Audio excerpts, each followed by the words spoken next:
Good evening, everyone, and welcome to Roy's Tie-Dye Sci-Fi Corner, episode number 236, The Rocketeer, the classic 1991 film that we will be discussing tonight, starring Billy Campbell, also. All right. Jennifer Connelly, Alan Arkin, Timothy Dalton. Who else do you need? Terry O'Quinn. Terry O'Quinn. All right. Paul Sorvino. Paul Sorvino. Yes. There we go. Is that With enough? me tonight to discuss this film is my friend, my co-host, the one and only, Mr. Ross Amico. Well, thank you. At least you remembered who I was. Yeah. I was just trying to do it. I was trying to be funny. Yeah, I'm always over-prepared. I wrote down Paul Sorvino in case you forgot. Which I didn't. Which we didn't. How you doing, Ross? I'm hot. How about you? I'm pretty hot too. It's pretty hot up in the office. There's no air conditioning up here. I got a fan blowing on me right now, trying to keep cool. So did you get the storm though? Did it cool things down outside? Cool things off? No. I mean, it cooled things off as it was raining, but of course, after the storm had hit and passed, pretty much all that was left was a lot of humidity. So I better close the windows. Yeah, it's I'm gonna put it on pause here. I thought, it's gonna be nice and cool now. Yeah.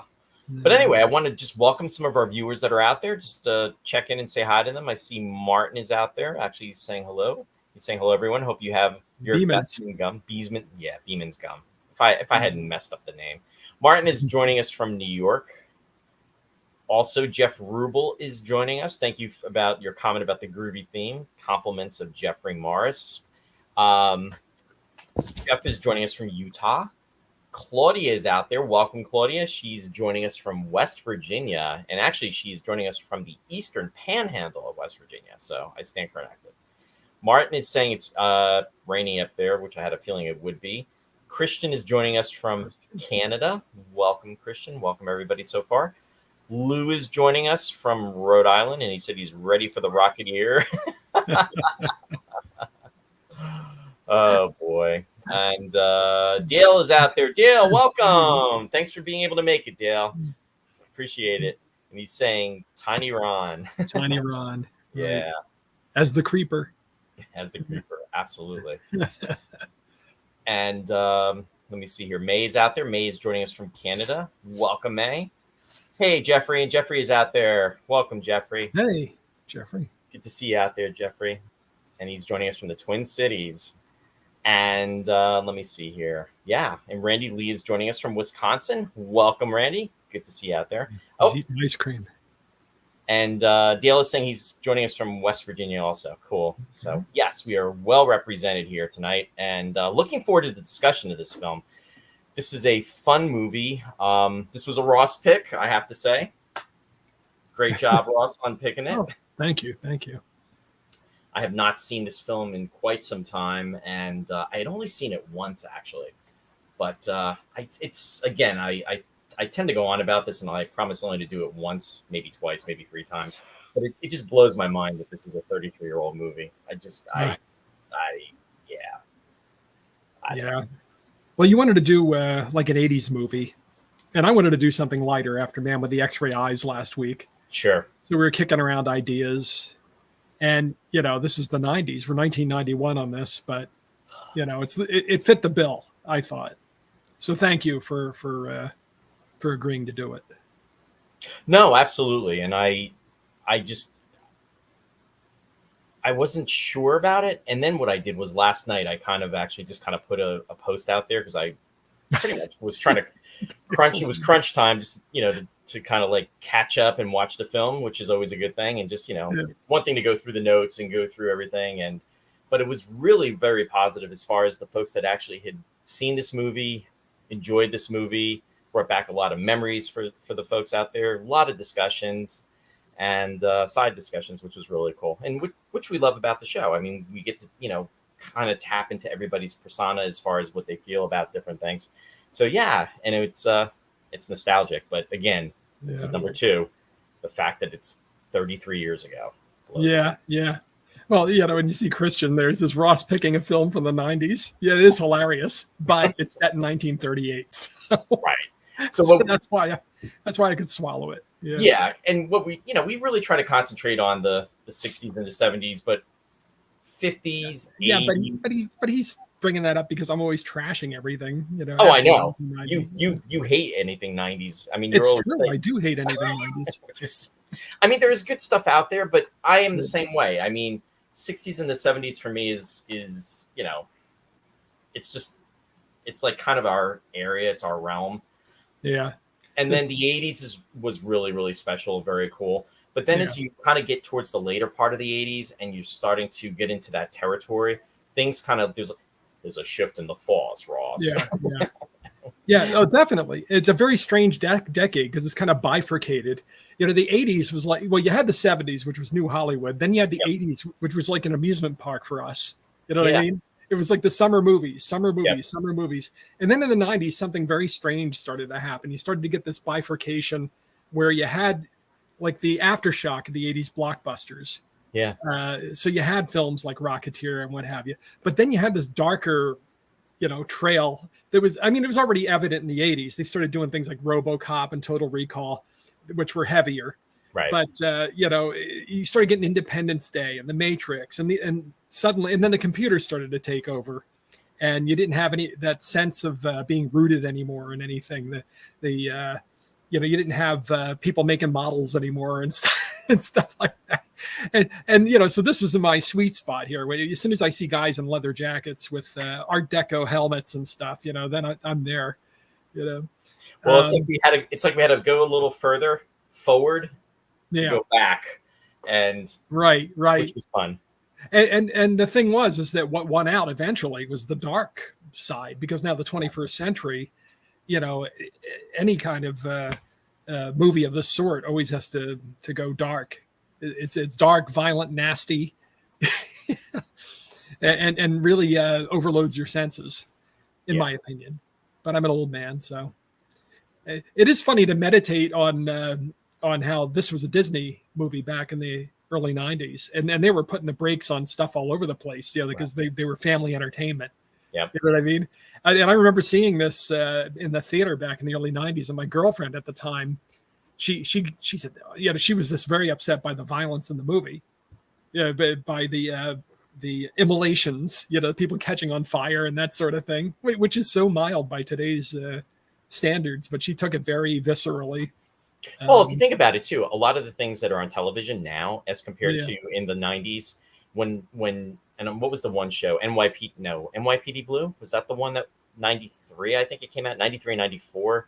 And they were really kind of trying to go into different territory where they were. Well, they did Hill Street Blues. I remember back. Well, Hill Street Blues was back in that time frame, but I mean, in regards to showing partial nudity or right. really Well, you just got to see Dennis Franz's rear end. And, stuff like that, and it was almost like, and again, that's an example that they were trying to. It wasn't the story driving the plot, or you know what I mean? Yeah, everybody was trying to be. It was more a matter of, okay, what are we going to see, or what are they going to say? Right. What's the shock value going to be? It wasn't about the story. It's going to be more real than real. Right. Yeah, exactly. Make it a little edgier. But anyway, so here we are, 33 years later, and Disney is now the Dark Lord of the Marvel movies. So it's just like they're just churning out Deadpool movies now. Yeah, they were nervous about Rocketeer. Yeah, I just want to share some of the comments. I want to say hi to Jerry. Jerry's out there. Welcome, Jerry. Thanks for joining. Hi. Oh, and Martin's commenting in regards to your discussion of this film. He's saying, shocking, it must be the end of the world. Yeah. Now, Matt is out there. Hey, Matt, welcome. Matt's joining us from Philadelphia. He said, I didn't know you guys were doing Rocketeer. I had to phase out of the club fight scene to join you guys. Matt. Now, Dale's commenting, saying that the success of Batman in 1989 led to a rash of movies based on comics or graphic novels. I don't think Dick Tracy nor the Rocketeer would have gotten made otherwise. Now, in regards to Dick Tracy, I think Dick Tracy came out the year before, didn't it? I think it was around 1990. Yeah. But it was an uphill fight for this one. I know they were pushing for it even in the 80s. Right. And nobody wanted they were working on in the early 80s. And it was nobody wanted to touch it. Right. There was a lot of and rewrites, and they kept rewriting the script.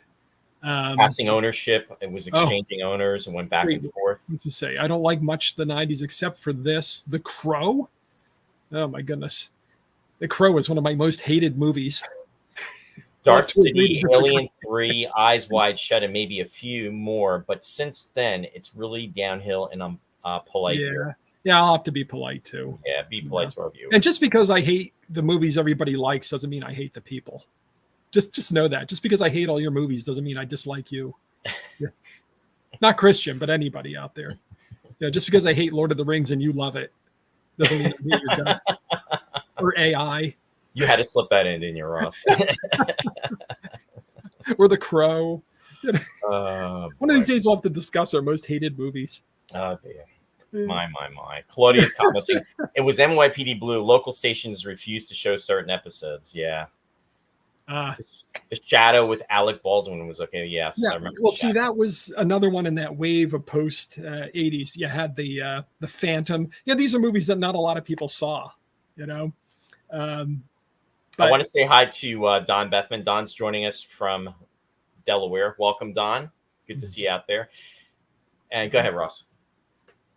Oh, well, you threw me off. I'm sorry.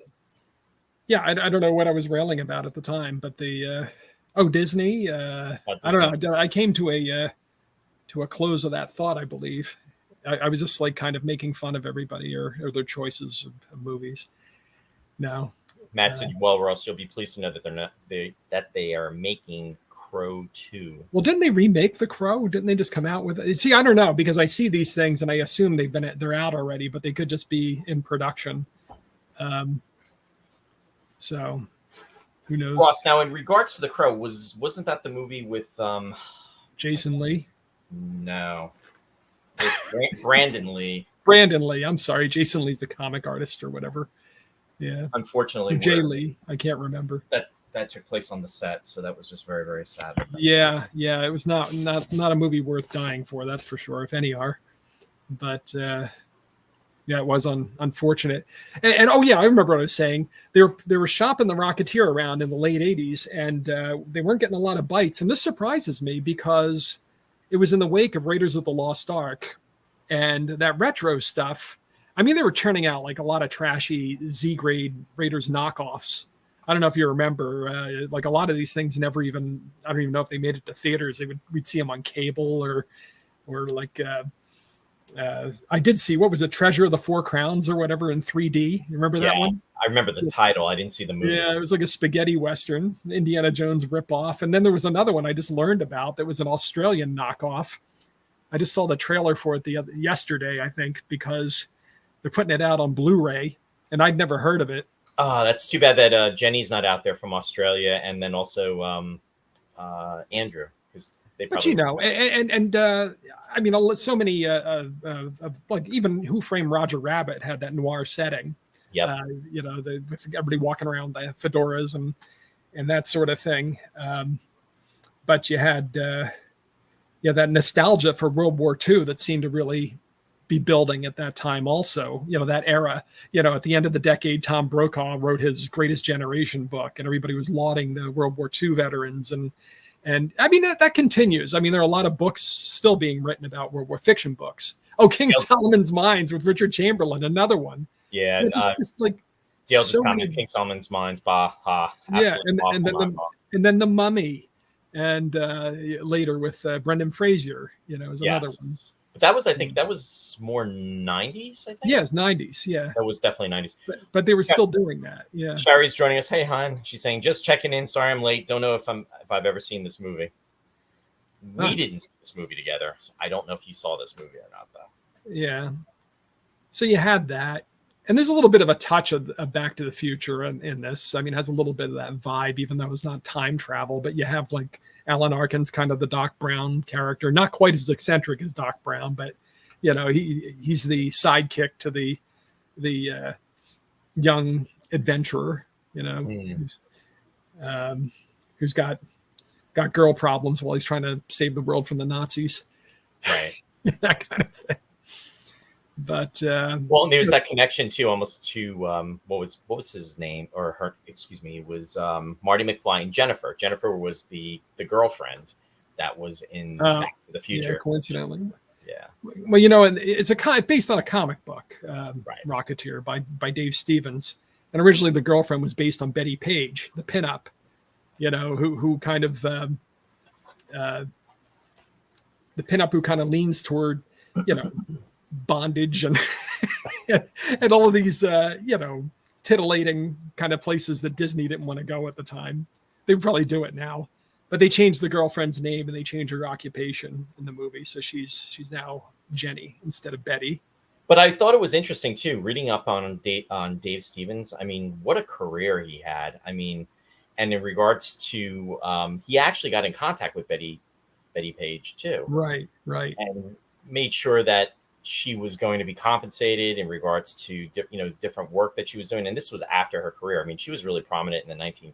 Mm-hmm. So the fact that he kind of like befriended her and just was there and working with her, and he really tried to have a lot of input within this movie. He was making sure that he was on set, and almost, I think from what I read, that he was almost feeling like he was an annoyance, but he was really trying to be hands-on in regards to being there.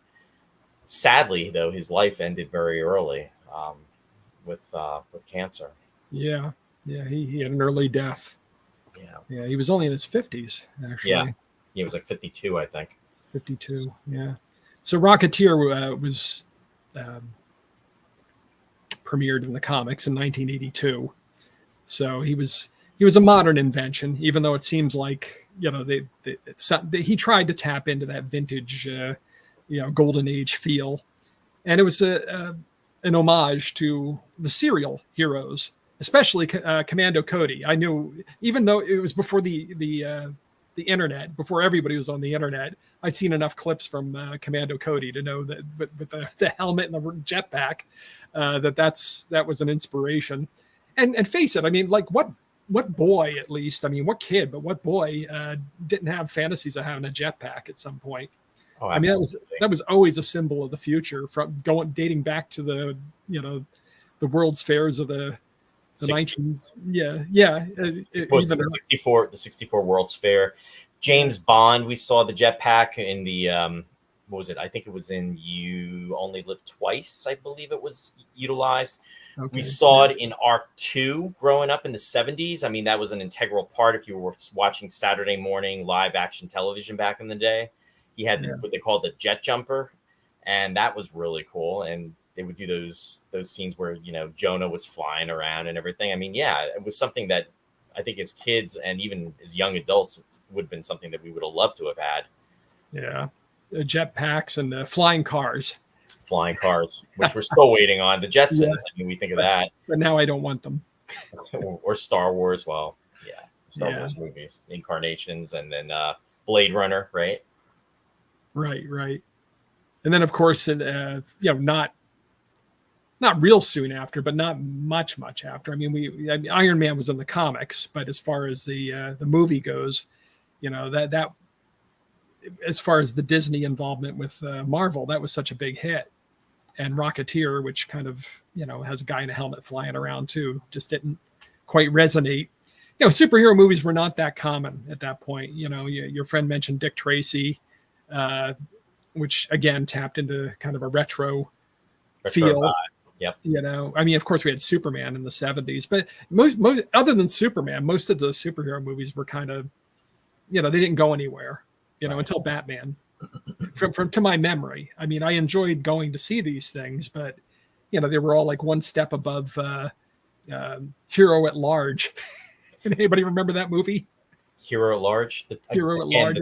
The title is familiar, but I don't remember. Who was in that? Was that John Ritter and Ann Archer or something? I can't. But I mean, it was just they were like the kind of these throwaway.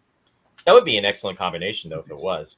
But interesting, though, point too. And as Dale was saying before, Batman. I mean, that was the start of really not only with the superheroes, but Batman was very dark. I mean, we were really tapping in. It wasn't the Batman of the 1960s that we were so used to and that we had grown up with.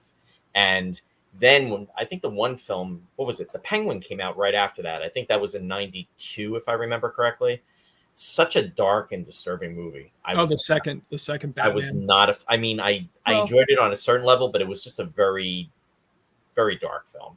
Well, the comics, I like to say the comics are dark, and they were for certain periods, but then in other periods they had things like Batmite and ridiculous, totally ridiculous, just like with Superman or Superboy, they had totally ridiculous storylines sometimes. But I mean, Batman was a much darker character supposedly than Superman. So yeah, I saw that he was friends with Betty Page. Yeah, so he paid homage to her in the no, in he the definitely comic. he definitely did. I just want to say hi to Pete Foltz. Pete. Pete. Us. So Pete's out there. Welcome, Pete. Thanks for being Pete. out there. Colin's joining us from the UK. Welcome, Colin. Good to see you out there as well. And Paul Miller is also in the house. Paul, welcome. He says, I still want my jetpack. Yeah, and Martin reminded me, and I totally slipped up on that. Yeah, with Lost in Space. I mean, that was something that they used the flying jet, or the flying packs, or the flying jet. They used that throughout the 3 seasons of Lost in Space, which was really cool. Same concept as James Bond and Arc 2. Martin said also greatest American hero. Yeah, with the superheroes, sure. Yeah. Yeah. So anyway, the superhero movies were about the level of Greatest American Hero at that point. Yeah, you had not the Marvel, not the Disney Captain America, the first Avenger, which the director of this movie also directed. Which he did, but the one with J.D. Salinger's son, where he has the ears taped on the outside of the mask. That's the kind of movies we were getting back then.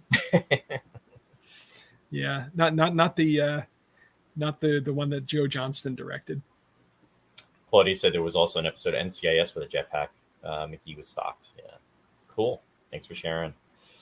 And what are you going to say? You're going to say somebody read a comment or something? Nope. Yeah. So Joe Johnston was an effects artist. He started out with ILM, in with George Lucas, and he did work for Steven Spielberg. He won Academy Awards for Star Wars and Raiders of the Lost Ark. And so with Raiders of the Lost Ark, this is the guy. This is the source. Yeah. If you're going to do a movie about that era, like because Raiders was set in 36 or something, I think was the first one. I mean, he totally had that vibe down. And then, again, they picked him up for Captain America much later. Captain America, the first Avenger. And again, he did that kind of movie. And to be fair, that one was kind of a throwback too. I wasn't ecstatic about it, but I thought it still had that feel of Rocketeer, like a third tier Indiana Jones kind of thing. It doesn't quite reach the giddy heights of the movies we really, really loved from the 80s, but it aims for it. You know what I mean? I feel like this movie should have been directed, and no offense to Joe Johnston. I like his movies, but I mean, imagine if Richard Donner had done it, or Spielberg had done it, and what kind of euphoria could be generated. But who knows? That's like lightning in a bottle. You know what I mean? There are plenty of Richard Donner movies that were not like that. And we'll remember the ones that are, because they really impacted us on such a high level. Yeah. As, the original Star Wars did, Raiders of the Lost Ark. I mean, when I read that he was actually a part of that, it's like, okay, that it figures, you know what I mean? In regards to 1981, when we saw that film, I mean, we were all blown away by Raiders. I mean, it was the kind of film that you could go back to seeing over and over and over again. In fact, I probably saw that movie more than I did any of the Star Trek films in the theater. I think I saw that in the theater. For me, my high count, I know there's folks out there that have seen things like 100 times, but I saw that film. I saw Raiders 11 times in the movie theater, which was, it was just that type of movie. It was just so enjoyable. It never got old, and it just really held your attention. And it was, as you just said before, it was like lightning in a bottle.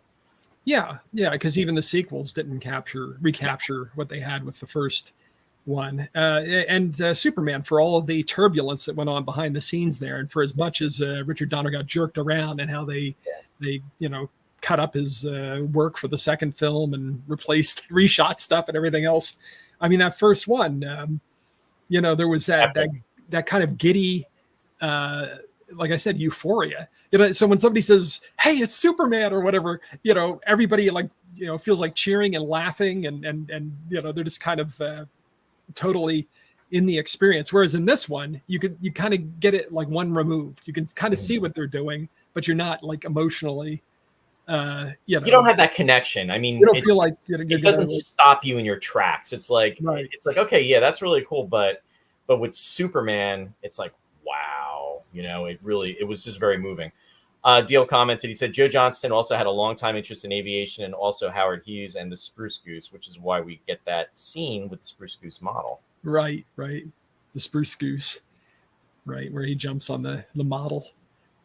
Yeah, they in the comic supposedly it was Doc Savage that invented the rocket, the pack. I guess he's not named. Like nobody wants to violate the copyright, but Disney certainly didn't want to shell out to pay for Doc Savage, so they made him Howard Hughes. Said, who's interested in aviation? Howard Hughes would do this. Right. Before he's urinating in milk bottles and and saving them and labeling them. Yeah. An eccentric millionaire. I was just going to say, talk about eccentric. Yeah. And I thought Terry O'Quinn did a good job with him. I thought he was excellent. Yeah. He's a really good actor. I mean, he's done a lot of work, and every character I usually see him portray is that character. I mean, I don't have any problem walking away and thinking, I don't see him in, there's some actors you see them in a role and then you see him in another role and it's just repetitive. But with him, I think he's a very good character actor. Yeah, and I never saw it, but he was in Lost. Yes, in fact, he won, I believe, an Emmy Emmys for Lost for his portrayal in that. I never watched Lost, and I never saw the Stepfather movies that he was supposed to have been in.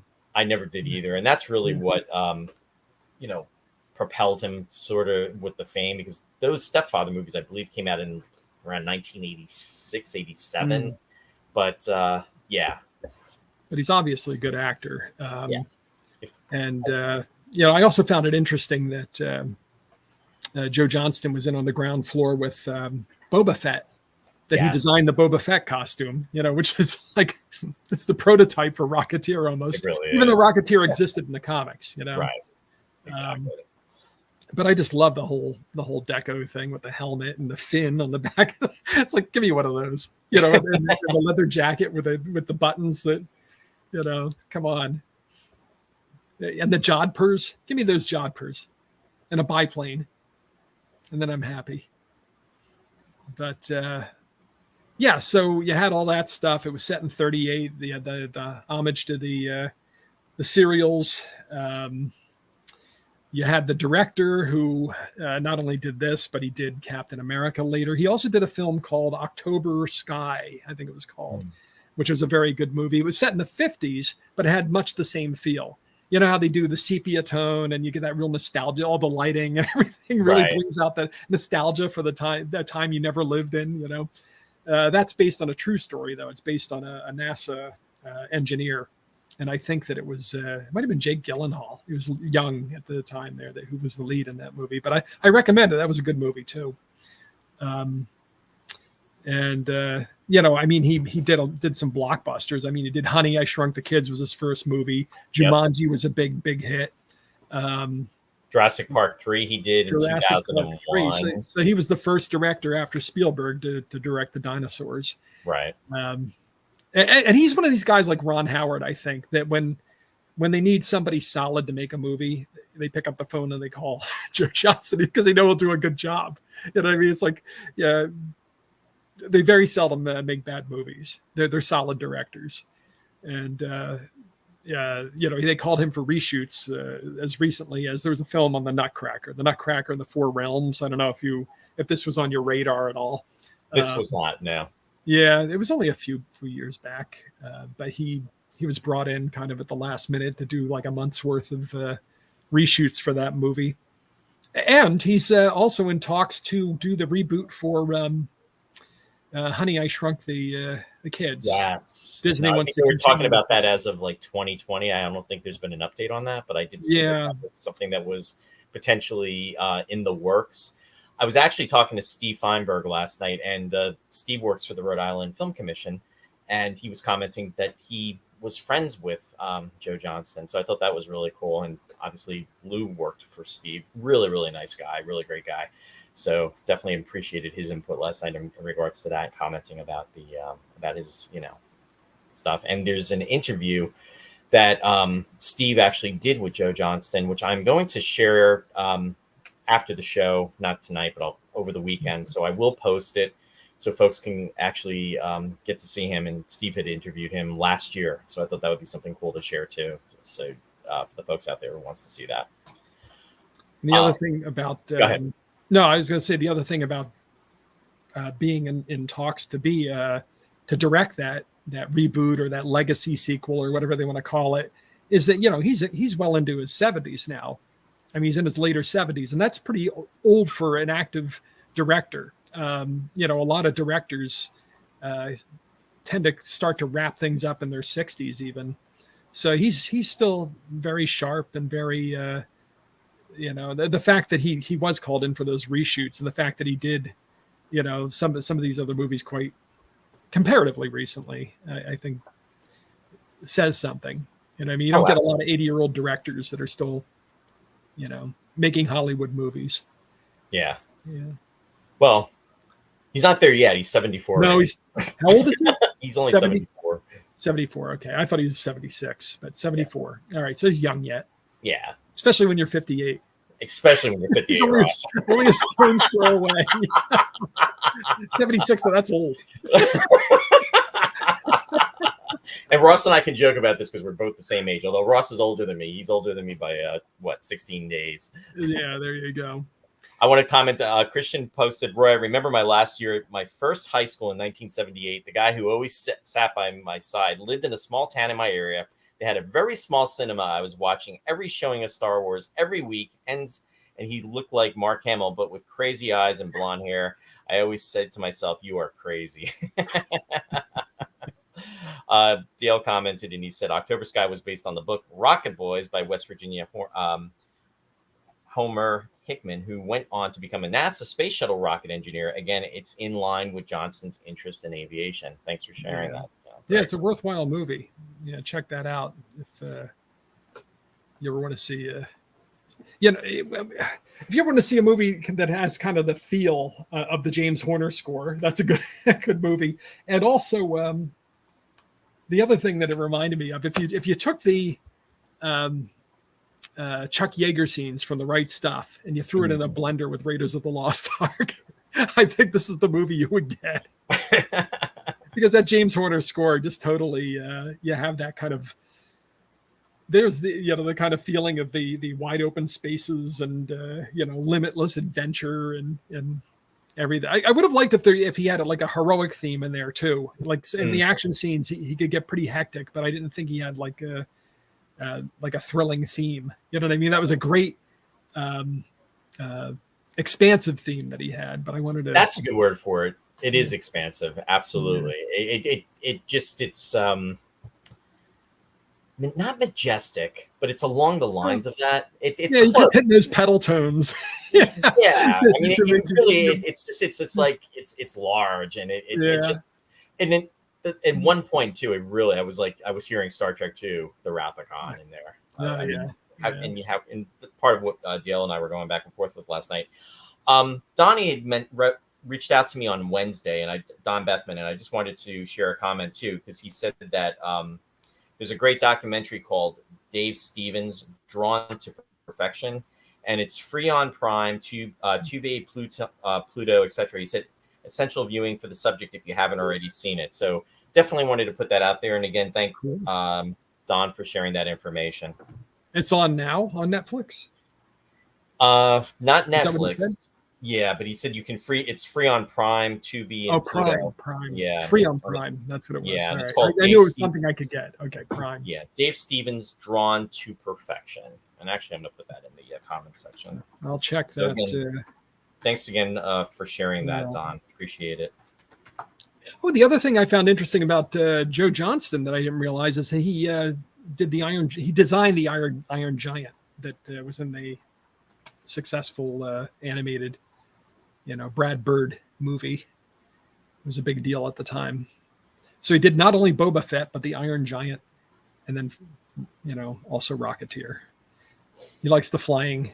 There's the aviation. He likes the aviation, but without the airplanes, just people flying. Humanoids. Yeah, there you go. Humanoids flying. Hey, what about the animation in this movie? I never researched it to find out who did the animation, but that was fantastic. That It was newsreel that amazing. they found with the it Yeah. was so Max Fleischer. Yes. You've seen the Max Fleischer Superman Absolutely. shorts. Yeah, that was like right of that ilk. I wish they would make all of the contemporary animation like that. I'd like cartoons again. I know, right? It's a nice homage to that period of time. It really, really It is. really was. There was a lot of loving period detail, and for film buffs, for classic film buffs, oh my god, you had Timothy Dalton playing the Errol Flynn like character, where they actually recreated. I can't believe they recreated the stone stairwell from The Adventures of Robin Hood, where he has the big duel with Basil Rathbone at the end. So what a gas that was. But they gave him a mask, because he's not really Errol Flynn. Right. Just some Well, other. and that was the other thing too, because there was a lot of that suspicion that was going around too in regards to if he was potentially a Nazi or the Nazi agent or whatever, which is a rumor that was promulgated by Charles Hyam in a biography that came out in 1980. And people that knew Flynn were like incensed. David Niven was like, "This is nonsense," but he had access to stuff in the Library of Congress or the CIA. Who knows? He got into some files, and it didn't say anything flat out. He put everything together, and he's convinced that Flynn was an agent. Well, note it was, and I'm not the last word on this, but Flynn was friends with an Austrian who was living in the United States at the time, living in California. And they kept up their friendship while the war was going on. And the other guy, it turns out, was involved with some kind of espionage. So he got linked. Yeah, so he got linked. So who knows? Who knows? But I tend to think, and it's not just kind of because I'm an Errol Flynn fan. I tend to think that he probably wasn't, but who knows? Right. But the rumor really took off in 1980 with that biography, and it's unfortunate because my stepfather and I really connect on classic movies, and he loves Errol Flynn too. So whenever we bring up Errol Flynn, oh yeah, he was great, he was so handsome, he was so good in The Adventures of Robin Hood. Too bad he was a Nazi. It's like, no, Herb, he wasn't a Nazi, and I debunk it. And he's at that age now. They're like, you can rewind the tape, but you talk about it again in 5 months, and he totally forgets it. Too bad he's a Nazi. And then you got to remind him again. yeah. So now in his memory, he always has him linked to the Nazis now. So, but it was fun in this movie, which is a comic book movie, because when are the Nazis fun except in comic book movies? Right. It was fun to have Timothy Dalton make such a meal of this part. Well, and he's such a swashbuckler. I mean, we loved him as James Bond. Or I mean, I thought he was great in the James Bond films. I mean, License to Kill is probably one of my favorite James Bond movies out of that time frame. I always enjoyed that one.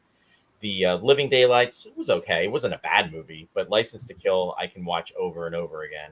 But don't ask Sherry about that film; she'll tell you something. I'm waiting for her to comment now. But in regards, the last Bond film I saw in the theater, by the way. Living Daylights. Was that the one with the cellist? Was that the cellist? No, the cellist was the Living Daylights. Living Daylights was the last Bond film I saw in the theater. Wow. Wow. Yeah. That was. And I thought he was a decent Bond. Ross. Wow. I know. I'm not a big Bond guy, and in fact, I didn't see any of the Daniel Craig ones until the past couple of years. He did a good job. He really did. Yeah. At first, I was, but no, he was good in my opinion. I caught up with those on cable. Yeah. I enjoyed him. I mean, or streamed them. Yeah. He definitely did. But I really License to Kill. I thought it was a bad rap. The summer of '89, in regards to movies coming out, there was so many things that were out that year. Although we won't talk about Star Trek V. I mean, I guess there are lovers of Star Trek V, but not Raiders, but Indiana Jones and the Last Crusade came out. Dead Poets Society was another movie that came out that summer, if I remember correctly. Wow. Batman came out the summer of '89. So there was just a lot of talking about Batman before. Seems like yesterday. That's really crazy. 35 years ago, which is insane. Catching up on some of the comments. Yes, we were talking about that, about the score. And yeah, it conveys the ecstasy of flight. Yeah, that's a very well put. I'll take that. Yeah. Matt is being mad. He says, "Was I only one watching for Jennifer Connelly in the shower for a shower scene?" As Matt was commenting earlier about whatchamacallit, to Sherry, was there Yeah, regards to shower scenes? No, Jennifer Connelly was not in the shower scene. not in the But shower scene. The other thing that I recalled with Dalton, I'm sorry, I'm so underdressed here. I never wear short sleeves. I feel ridiculous, but it's so hot in here.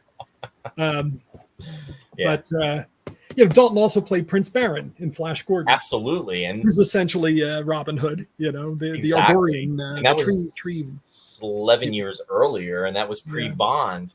And now I had read something years ago about Timothy Dalton that they were actually, the producers were considering him for Bond around the time, I think, on His Majesty's Secret Service, but he considered himself to be too young, which I would have to agree. I mean, he would have been probably something like 23. Yeah. And what happened was he didn't want to go with the part. And ironically enough, fast forward maybe 20 years later, he got the part. But yeah. And he was hesitant because he didn't want to do the Roger Moore thing. No, and really he was a classically trained actor, the Royal Shakespeare he trained at in London, really concentrated on theater from the start. And it wasn't until maybe after 4 years that he did his first movie. I think it was in 66 or 68. But he really made that transition of leaving theater, I think, or not leaving it, but really concentrating on films more so into the 70s, into the later 70s, like around 77, 78. But very impressive resume, though, in regards to the things he's done.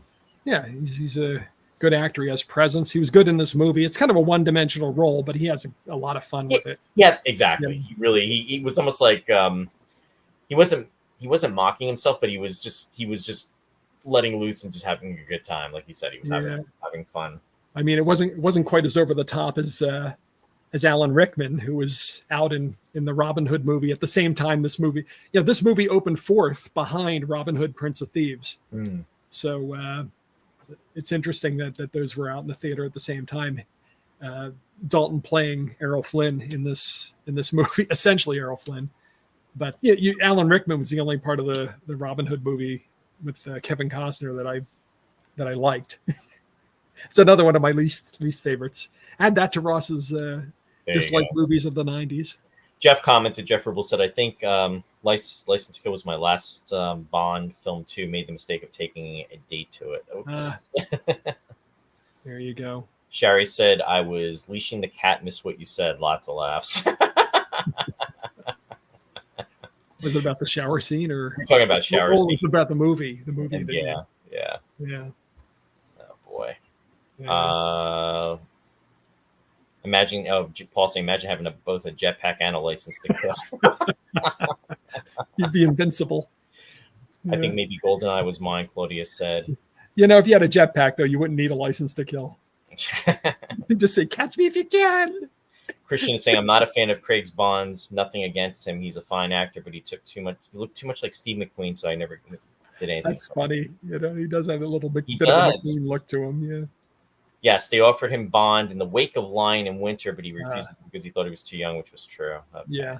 It would have been suicide, too, at that point, with Connery so identified with the role. The milkman scene in LD, Living Day, I said License to Kill before, Living Daylights is still one of my favorites. Yes, so that's when that guy goes through and he takes out all the agents and he keeps throwing the milk bottles and everything just blows up. The bit where W.C. Fields is totally entranced by Jenny's cleavage is hilarious. Charm, my dear, doubly charmed. Yeah. This was great for classic movie buffs. This movie, they had some good throwaways like that. You had the actor who was portraying, he's just a walk-on. If you blink, you miss him. Clark Gable, right? In that same scene, but you also had Howard Hughes. You had the Betty Page reference, and she was like at her peak a little later than that, though. She was kind of the 50s, I think. Oh, but Rondo Hatton was referenced in this movie. The guy, what was his name? Lothar. Yes. I don't know what they called him, but he, the guy who had that face, the impossible face. There was a guy who looked just like that, who's so memorable. that I knew immediately. This Rondo Hatton always played the creeper in these old movies. He made a couple of horror movies where he was the creeper, and he made a Sherlock Holmes movie where he was the creeper. Oh, so, really? Yeah. And he really looked like that. He had that. Unfortunately, he had that disease, where you develop. Was he a dwarf, and then he became? It was a acromegaly. I don't know how to say it. I'm like you with the camaraderie.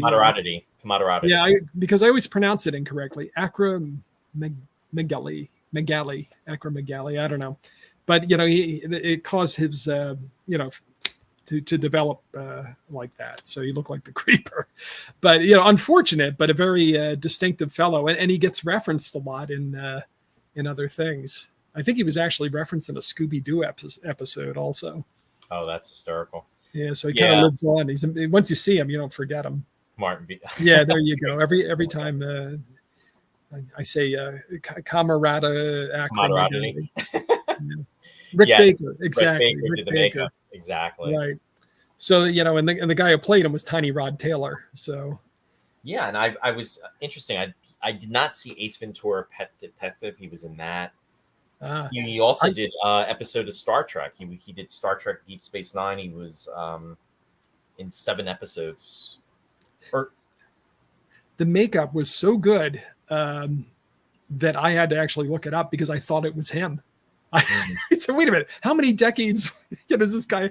But it was decades before he died well before Rocketeer. He died in 1946. So yeah, but he looks so much like him. He was like 7'2" also, Ross. Very tall. So kudos to Rick Baker for recreating him. To share some images real quick, I'm just going to put them through just so some of the folks out there can just see the Rocketeer, Billy Campbell, Alan Arkin, Jennifer Connelly, Paul Sorvino, which again, he wasn't a real character, but reminiscent of certain gangsters of the period. During World War II, it always is. I don't know if amusing is the right word, but it's the gangsters. A lot of them were big patriots. They sure, they spend all their time like grifting and killing people and bootlegging and doing all this awful stuff, but they're Americans. They don't like the Nazis. So that's not far fetched in this movie. I mean, I loved that piece from it. In fact, Ellen was one of the people that was commenting last night when we were going. She was talking about the movie on the personal page, and she said that was one of the things that she really enjoyed about that was when he's pretty much a thug, but he goes, you know what, I'm an American. It's true to life. I mean, they're criminals, but they're patriots. Right. Back in World War II, they said they don't want anybody messing with their racket here. And there's a movie with Ward Bond called Hitler Dead or Alive. It was made in 1942. And it's a grade Z movie. I mean, it's really, really sub B picture, but it's hilarious. This millionaire puts up a bounty for Hitler. So he enlists these 3 gangsters, and Ward Bond is the head of the group. And, they head over with the Royal Canadian Air Force or something to go to Berlin to go get Hitler. And by golly, they do. Yeah. Quentin Tarantino had to have seen that movie because it seemed like such a Tarantino film without the over-the-top violence, but just the concept. The millionaire enlisting the 3 gangsters to go get Hitler, and they actually get him. And they get him. That's a crowd pleaser. Yeah. Whatchamacallit? Dale wrote, I think Jennifer Connelly was at her absolute most beautiful in this film, and I never understood why Bill Campbell didn't become a bigger star. Yeah. Yeah. It's funny because a lot of people got asked to play this part, and everybody was busy. And just thinking about, what the film would have been like had Dennis Quaid actually played the part, or, I think all these guys were too old for the part. I think they were talking about Kevin Costner, Dennis Quaid, Kurt Russell, but Quaid would have been an interesting choice had he been younger, because he has kind of that devil may care kind of. You could see him being the screw up pilot, having problems with his girlfriend. I mean, he did Inner Space, and he was in The Right Stuff, which I kept thinking of with this movie because of the whole airfield connection, right, and the whole kind of nostalgic look at the Mercury program. They're drag racing outside. Say, wait, is that the Rocketeer? Can you hear it? Yeah, it sounded like the Rocketeer going by. It's amazing. It's like a very remote area right here, and people just they're amazing. But anyway, Costner is the Rocketeer about like John Wayne. Yeah, he would have been too old. It was after Dances with Wolves, and at that point, he was just not young enough anymore. I don't know. Maybe Quaid could have pulled it off, but they would have been too old for Jennifer Connelly. That wouldn't have worked. I mean, and what was interesting too is she actually struck up a relationship with Bill Campbell, and they actually dated for about 5 years and were engaged, and then unfortunately it fell apart. And the rest is history. I'm sure it was great while it lasted.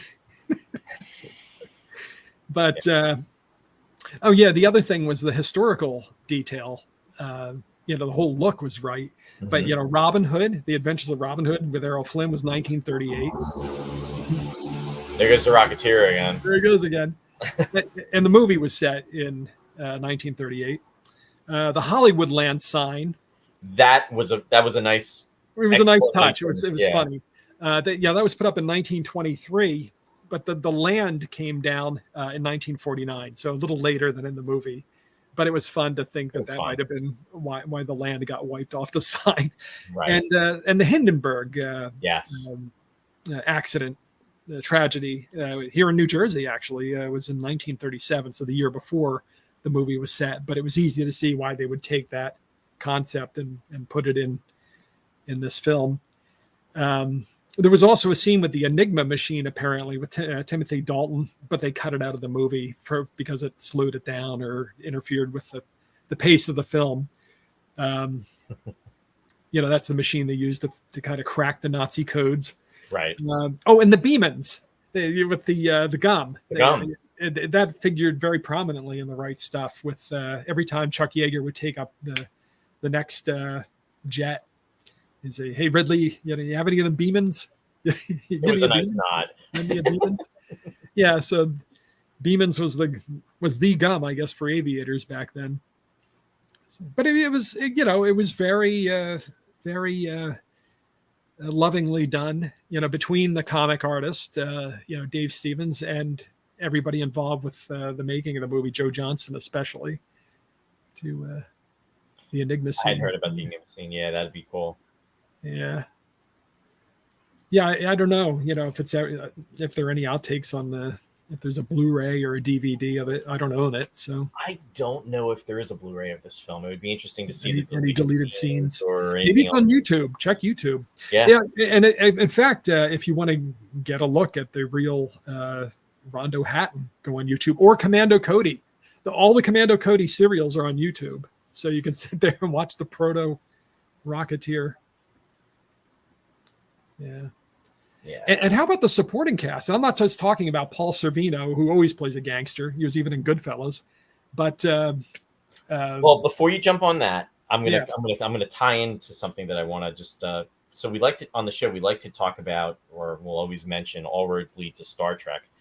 This movie, I'll start with the lead and pretty much just go with Billy Campbell. He was Okana in Star Trek Next Generation. It was a second season episode, not Star Trek Next Generation's final season because of the writer's strike that was taking place in Hollywood at the time. And it was back in '88 for the folks that remember that. But he was in that episode and he had the title role in it. But in regards to all roads leading to Star Trek, you had Terry O'Quinn, who was also Admiral Eric Pressman. He was in a Next Generation episode. You had Paul Sorvino, who played Nikolai, who was Worf's brother in a Star Trek Next Generation episode. Ed Latter, and I'm probably mispronouncing his name, but oh yeah, Louder, yeah, or maybe he you talk about a character actor yeah, that was in almost everything. And I'm going to put up I'm going to show him on the he plays screen. one of the FBI Yeah, agents. Yeah, he's one of the FBI agents. He's on the left-hand side of, he's actually on the right side of Terry O'Quinn, the taller guy. But I remember back in the day just always seeing this guy popping up, and I'm thinking, who is this guy? And it turns out he pretty much did like 40 years worth of work, and he was in probably almost like everything and everything. Sadly, he's since passed away, and he died about 11 years ago. But one of his earlier movies, he was in King Kong, that was done in 76. He was in The Longest Yard back in 74. Death Wish 3 he did back in 85. He also was in the last film that was done by Alfred Hitchcock, which was Family Plot. Family Plot. Yeah, so he was in that. So, I mean, what a career, what an amazing career. And again, sadly, he's since passed away, but brilliant. And he even said, I think he was acting right up until the end. And he said, folks would say, I know that guy, but I know that guy, but I don't know that guy. But, for 40 years doing what you do and loving your craft, I think that's pretty amazing. Yeah, there are a lot of faces like that in this movie. He's definitely one of them. Yeah, Clint Howard was in this film. Clint Howard, I didn't pick him up though. I knew he was in it, but which one was he? He was one of the whatchamacallit, one of Paul Sorvino's. It didn't register. I didn't catch him either, but I was going through the list because I was trying to find out as far as Star Trek connections. So he was in there, and obviously for those who remember him from as Baylock in the Corbomite Maneuver, and then also he did other episodes of Star Trek. Max Grodnick, he was Rom in DS9. He was also in Star Trek: The Next Generation. So there's another example. A lot of wonderful character actors, and anything that you wanted to add to that too, Ross. Go ahead. Well, what's his name? William Sanderson. He was in Blade Runner. Remember, he had the whole apartment filled with the toys. Yes, that would greet him, and he had Daryl Hannah. Yes. I mean, she's not in this movie, but he had the scenes with her in Blade Runner. He was one of the guys at the counter. Also, the guy who plays Daryl Hannah wasn't in the movie. What? No. Yeah, she's one of the few that wasn't. I think. Yeah, the other guy at the counter with him, though, that James Handy is also a familiar face. The guy who plays Wooly, the one he rescues at the air circus. Yes, that guy's also in everything. Oh yeah, he's done so much stuff, and he's always a thug. I think he was in, and I know you don't like the movie, but I think he was. In fact, it was one of my choices. It was. You're waiting for the blowback, aren't you? No. It was the Arnie film. It was. Total Recall. Total Recall. He was in that film. I wasn't real fond of that movie. I'll do it though. I mean, if we did Rocketeer, I'll do Total Recall. Oh, there we go. It's fine. I thought the movie sucked, but I'll do it.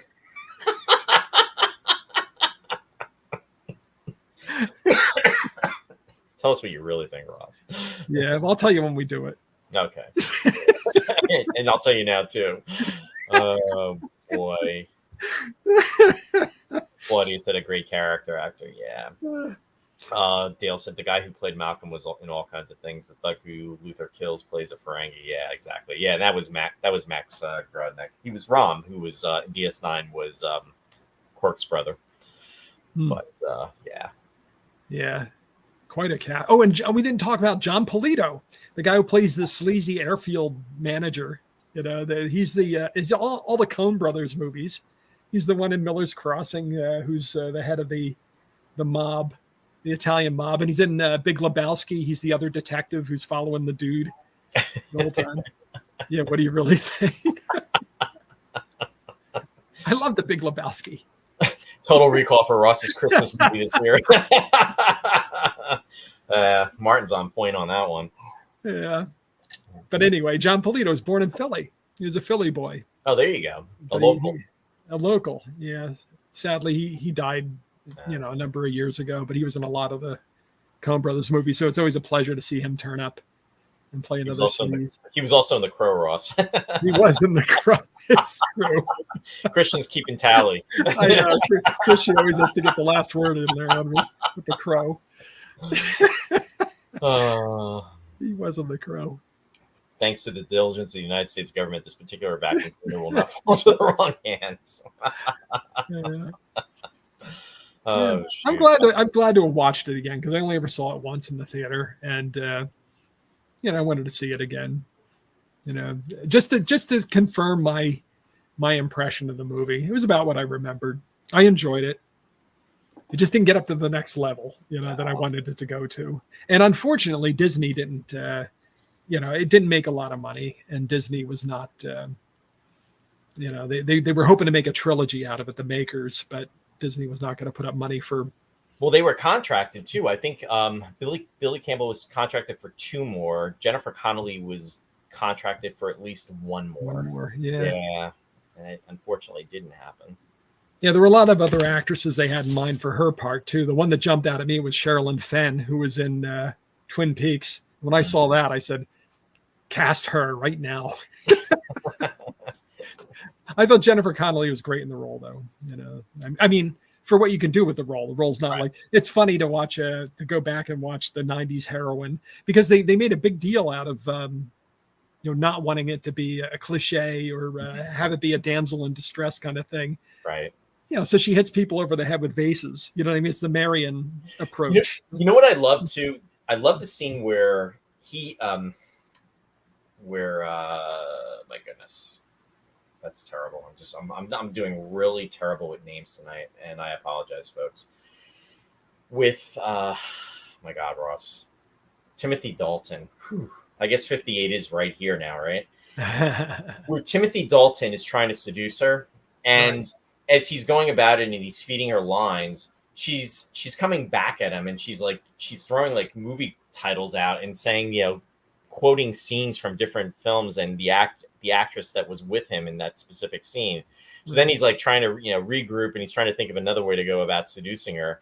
And then she seems to be going for it, and then she snaps herself out of it, and she says, "Yeah, and then that was such and such a scene, and you were with such and such." And it was just kind of amusing because it was almost like this, nerdiness about her, where she was this movie buff, and that was preventing him from getting, where he wanted to be with her. So right. He's using all the lines from his movies on her. Yeah. But it's just like we've come so far from that being the strong, she's not even like the hero. She's the love interest. Now it's really mostly like the post Sigourney Weaver and post Linda Hamilton kind of thing. Like the girl's got to be able to bring it. You know what I mean? It's like bring the bazooka. Right. But it was. I'm not criticizing it in that film. It's just funny to see it, and it more realistic. I don't like when they retrofit stuff into a '30s movie, like somebody's going to be a master of whatever 21st century deadly art that they would be the master of in a movie set in 1938. Right. Yeah. Claudia said, "I remember seeing Billy and Jennifer in something on TV just after this. All I can remember is that she was a nurse." Huh. Okay. Well, as Roy said, yeah, they were actually together, so yeah, they probably got to work together. Dale made a comment, and one of the greatest moments in the film, I've been meaning to ask you, what was it like strapping that thing to your back and flying like a bat out of hell? Yeah. We're Rocket who? Rocket Man. I'm the Rocketeer. Rock a what? Rocker. Yeah, it was such a corny but fun throwaway when they were trying to come up with a name for him, and he looks out and he sees the Pioneer on the truck. He's because they threw out a couple names before that and it wasn't landing, and saying, how about Rocketeer? Oh, Rocketeer, what's that? All the newsmen. Appropriate, yeah. It's like writing it down. Yeah. It's like when Spider-Man starts, cleaning up the city, and then everybody the news go after him and everything. Yeah, we know the basically the structure of the thing. Right. Yeah. But, Howard Hughes, and I think it was. I didn't miss the Doc Savage thing at all. I think it was brilliant that they used Howard Hughes. I thought it actually rooted it more in the reality of the period. So I think so. I think that aspect of it worked. But to tell you, I didn't read the comics, though. As a comic reader, I might have been, I wanted to see Doc Savage. But Well, in regards to the comics too, for the Rocketeer, those sold out pretty quickly, and I think they did a compilation, and then what happened was that sold out, and then what they did was they were going to release like a second printing for that. they should have brought back Ron Ely as Doc Savage and played the Sousa marches. Remember, we did Doc Savage. You're not even listening to me. No, Matt's commenting, and I'm filtering the comment. Ross, where did you stand on incorporating Shaolin monkey style kung fu? Shaolin monkey style kung fu. 21st century plot. I think every 21st century movie should have Shaolin monkey kung fu style. No, and backtracking, Ross, I was listening to you. Yes, we did cover Doc Savage. I know. Yeah, right. That was a while ago. I think it was probably about 2 years ago. All right. Yeah. Yeah. See. Joe Johnston was ILM, special effects artist. How impressive is that? On this one, Ken Ralston, a colleague at ILM, was in charge of the effects. And they did, I didn't realize the effects were so good. I mean, they're not the same as 21st century effects, but the effects were so good with the flying and everything. I didn't even pick up on any of the stop motion or go motion stuff they were doing. I was just going with it, even if something didn't look real, it was mostly with the, the kind of the blue screen or green screen or whatever they were using at the time, rather than the actual flight effects. Right. So I thought they did a great job with. I thought so. I thought that worked very well. And obviously, for some of it, they did the Superman thing where they actually had him on a crane or something like that, right on the takeoff or whatever. You pick him up, But what else? Oh yeah, opened number 4 at the box office, behind Robin Hood, Prince of Thieves, City Slickers, and behind Dying Young with Julia Roberts. So if that opens, that's interesting. So if that opens before your movie, you're sunk. Yeah. If you're number 4 behind. I mean, Robin Hood, I could see, even though that movie stank. I could see people going to see it because it was a big release. Oh, Robin Hood, Prince of Thieves. I mean, one of the big things for that movie was the theme song that came out from that. Yeah. Bryan Adams. Yeah. Doesn't belong in that movie. Keep your pop songs out of my adventure films. Don't mess with Ross's music.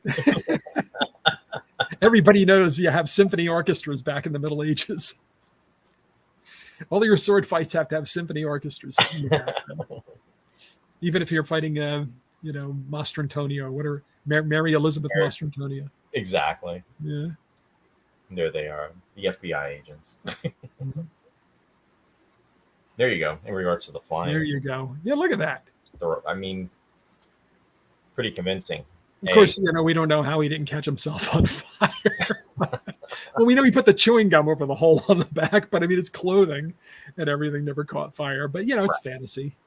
Yeah. And you don't want to mess up that, It's called suspension of disbelief. Exactly. And I've got it. That's why I'm here, Roy. I know. And you disbelieve it every day. I disbelieve it every week. If I believed it for a minute, I'd be so out of here. It's just another hallucination. I'm a figment of your imagination, Ross. You're a hologram. THX. We're on the holodeck. Yeah. Hey, speaking of which, we always like to give Starlog Magazine a shout out from back in the day. Starlog Magazine actually covered this movie, and this was Starlog issue number 166.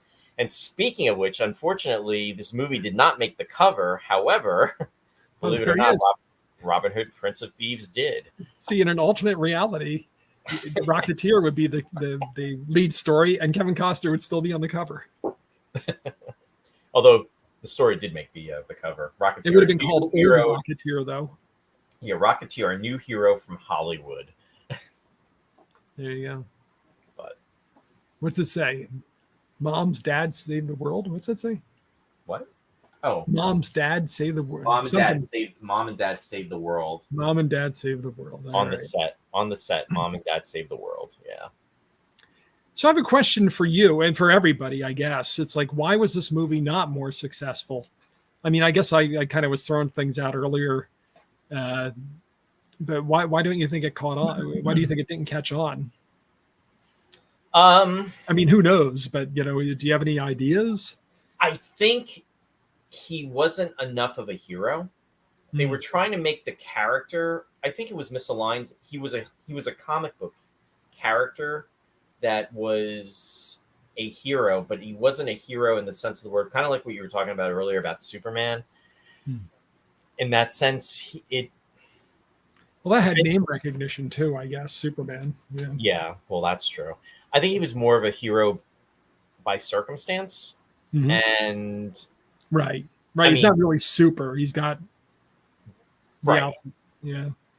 I mean, you could say that about Batman, though. Batman's got his utility belt. You could say that about Spider-Man.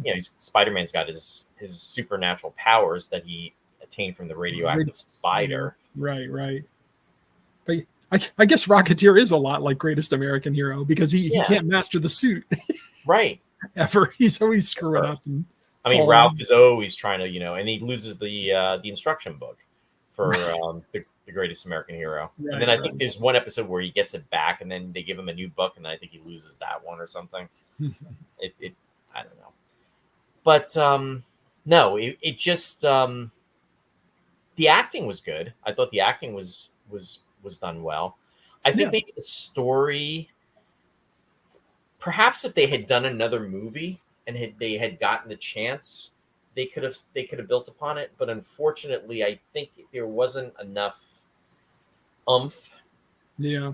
That it wasn't, it didn't lead to the success.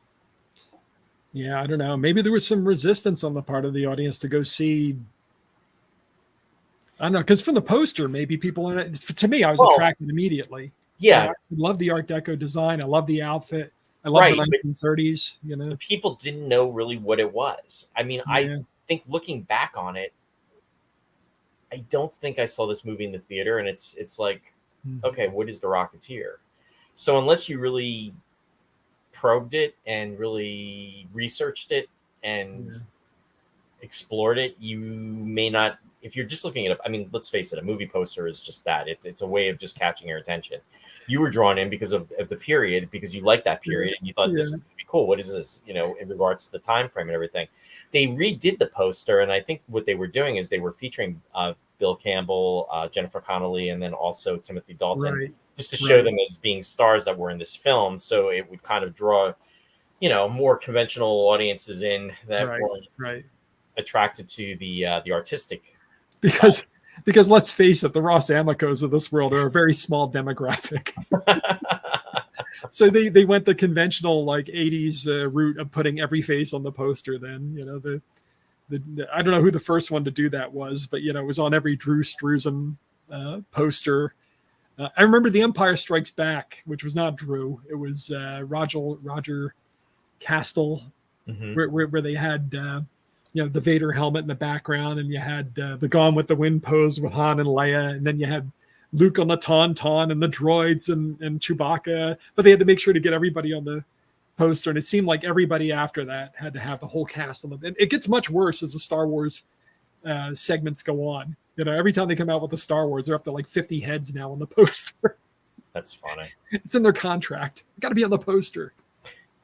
Matt said after reviewing the first half of the movie, I think that it has a lot to do with the dramatic pacing. Gail said, I don't think the character was well known enough. And even though I've always loved this film, I've always felt that Joe Johnston's directing fell short in some capacity. Yeah. I didn't think that Rocketeer's first appearance rescue scene was big enough. Right. Yeah. Good point. Because when Superman, the first time Superman is seen in the Superman movies, they make this whole thing of where he's going through Metropolis and he's doing all these different types of rescues and he's making things right, so to speak. You glimpse him at the end of the thing where he gets briefed by the by the crystal face of Brando, but it's only for that split second, and then the helicopter rescue is when you first see him in action. Right. And you can't top that scene. There's no scene in any superhero movie that's ever going to top that helicopter scene. I'm sorry. It was very impressive. The film really takes off pun intended, after the 30-minute mark. Nah. Matt, bad marketing, just like John Carter of Mars. What? Yeah. I just kidding. No, I remember that. I would say, yeah, I would hate to see Rocketeer versus John Carter. That would be a great movie. Yeah. Yeah, John Carter got hit a lot harder than it should have. They still took a lot of liberties with the books, kind of at the end, toward the end of the movie, especially. But it wasn't horrible. It just, I don't know. It caught a lot of guff. That movie, well, because everything in those books was stolen by every other science fiction movie. So by the time it came out, everybody had seen it all. It all been recycled 100 times Yeah, over. but I didn't think it was a bad movie. Certainly didn't deserve all the bad press it got. Yeah. Right. History's made its judgment. Yeah. Not a great movie either. Could have been better, but it was not bad. Yeah. Yeah. I don't know. If I had to have Rocketeer fight John Carter, I don't know who would win. As far as the movies go. Yeah. Other than the hero being able to jump a mile on Mars, I thought it was pretty good. Yeah, see, in the books he can do that. So, because of the gravity. Rescuing Malcolm in the clown suit from that old plane wasn't big or dramatic enough. Yeah. That's true. Yeah, good point. I know, you could see what they were hoping for, but it wasn't. Yeah. And even like, it's just part of the act. It's just part of the act. So he was almost like putting that out too, by saying that all the time. And even the crowd the bystanders' reactions to things, I felt removed from it. I didn't feel like I was there for the punchline. You know what I mean? It's like, hey, what's that? Or like when he shows up at the nightclub and somebody goes, "Hey, it's the Rocketeer." Like that should be like a great moment when he shows up and somebody yells that. But it's just like, it's mildly amusing, but it's not. It's not applause inducing. It's not like if you're in a theater and everybody goes, "Ah!" Do people do that anymore? Do people go, "Ah!" in the theater? What? Elvis is in the building. Ah! When something great happens, do they like go crazy? I don't know. I don't go to any mainstream movies anymore. Yeah. I think, I did see Dune, but I didn't see it in the IMAX. I saw it in the local Princeton theater here, because I won't go see anything that big in a theater bigger than the Princeton theater because I'll have my head blown off. But the Indiana Jones movie I did see in the big theater. Well, I'm going to come back to that, and hold that thought. First, did you enjoy Dune? Yeah, I enjoyed it. Okay. I mean, it's I should say I liked it. I don't know if enjoy is the right word. Yeah, those are two different. Yeah, it's like I didn't delight in it. You don't really delight in those movies, but they're well done. Right. Yeah. For what they are. And what I was going to bring up is about Princeton. It was A Beautiful Mind, Jennifer Connelly. That was her breakout movie, really. I mean, this movie unfortunately didn't help her career, but that film did. Yeah, with Russell Crowe. Yeah, they filmed some of the scenes here. Yeah. He said, Dale said, "You saw Dune in the theater? Oh, I'm sorry, you have my DVD." I saw Dune 2 in the theater. Yeah, Dune, the first one, I think, was during the pandemic. I saw it here, streamed it. Now, for what it was, they were not bad movies, and I hate those kinds of movies. So it gets a moderate approval from me. This much of a thumbs up. Is that like a half? Which is a lot for me. Just a lot for me. Yeah, but all those people that were saying, "Oh, now I know what it's like to have seen Empire Strikes Back in the theater when it came out," those people are idiots. They don't know what they're talking about. It's different nothing era. Like, yeah, different era and totally different experience. Yeah. Apples and oranges, you cannot compare. It is apples and oranges, so I guess I shouldn't condemn them for being idiots. Yeah. I almost wish I could say it's a full moon, Ross, but I can't. Yeah, I can't say that. Well, I mean, and then that's when I like the movie. When I like the movie, they're idiots. So, there you go. Yeah. So whatever. I'm an idiot. So we talked about Hitler, Dead or Alive. Oh, the Ennis House, the Frank Lloyd Wright mansion. Yes. I got conflicting reports. I saw that they either filmed there or they reconstructed some of the rooms there. I tend to think they didn't actually film in the house. That's where they filmed part of the Vincent Price movie, House on Haunted Hill. They may have just done the exteriors. I'm not sure. Which we covered on this show. Which we covered on the show. Yep. They did a lot of movies there at the Santa's house, apparently. And Timothy Dalton's the character, the what was his name? Neville Sinclair's mansion was all recreated from the interiors of the Frank Lloyd Wright mansion, which I thought was kind of cool. You know what you just reminded me of talking about that? I'm going way off. We are digressing, folks. After I watched this movie last night, the film that came up on Prime, the next film was the House of Usher, and it was the Vincent Price House of Usher. Oh, yeah, another Roger Corman. Yeah, Roger Corman. Yeah, Roger Corman when he was trying. Yeah, I thought that was actually pretty good. It was yeah. He that was a pretty good movie. Yeah. Yeah, I'm sorry. I shouldn't be so abrasive. I'm abrasive tonight. I can't help it. It's the heat. I tell you, the heat.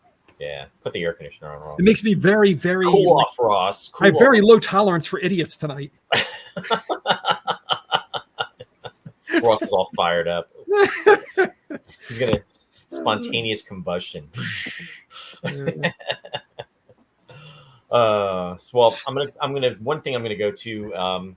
Did you have any other notes that you want? Because before I don't care. There was just a lot of stuff I enjoyed about it, and kind of caught my. It's like, I'm sorry, I can't remember people's names. That's okay, because I'm an idiot. But like your friend said, he enjoys the movie, but he thinks that the direction could have been a little better. I don't know what the cause was. I think perhaps the direction might have been part of it, but I wanted the movie to be more. So it's not like one of my top, 50 movies or anything, but I enjoyed it. So yeah, no, it was. I thought it was a fun movie. I thought the acting was good, and it definitely had potential to go to the next level. I think that it missed the mark, sadly, on certain things, whether it was because of the marketing, partially maybe some of the direction. Some of the writing, I think it all played into it, and it's a shame that it didn't have the opportunity to go to that next level. But it was very nostalgic, and it was a lot of fun. And it was not only nostalgic thinking back to the 90s, but it was also nostalgic from the point of going back to the 1930s, which was kind of cool. Right. Because when I saw it in the 90s, the manufactured nostalgia for an era, through which I never lived, like for the 30s. But looking back now, there's the added nostalgia of the movies of that era. The ones that were still kind of in the style of the 80s before everything tipped over into the 21st century, that also made me nostalgic. Yeah. Dale said, I agreed with all that. Yeah. And Christian said, I thought you were talking about Martin Landau's House of Usher TV movie. I have actually seen that, Christian. I saw that. I think I've even talked about that on the show before. I saw that with years ago when it was first broadcast on television. And Robert, oh my God, he's talking about messing up names. Robert, the guy from Airplane. I think I was just talking about this last week. Oh, yeah, Robert. It's on the tip of my tongue. He was on the television show Angie. Yeah, of course. Donna Pascal. I filled you in last week, and now I've forgotten it. Yeah. Two elderly men. Robert Hayes. Hayes. There you go. Yeah. I enjoyed that movie. I thought that was well done. And Martin Landau, of course. I can go on. He should have played the Rocketeer. Yeah. Oh, Linda's out there from Canada. Hey, Linda. She's saying lots of laughs. Stop calling yourself an idiot, dear Ross. I don't believe it. Hey, I call myself an idiot all day long, but I don't believe it for a moment. Linda's got your back, Ross. Thank you, Linda. She must be eating some of that good pizza out there. She knows a good pizza joint. Pizza. I can go to Nicolosi's right about now. But anyway, want to share one thing, and this is one of the things we do on the show, which we started doing probably about a year and a half ago or so. Is That's the Way It Was, just a tribute to Walter Cronkite from back in the day when he used to do news. The release date of this film was June 22nd, 1991. Back on that date, the number one song in the U.S. around that time in June was Rush Rush by Paula Abdul. Number one song in the UK was I Want to Sex You Up by Color Me Bad. And then some of the popular films at that time were Robin Hood, Prince of Thieves, which you had mentioned, Ross, earlier. Also, City Slickers and Mentioned it fondly. Yeah, and Backdraft. Are you sure about Backdraft? Is that old? Yeah, it is. Are you sure? Yeah. Because wasn't Joaquin Phoenix in that one or no?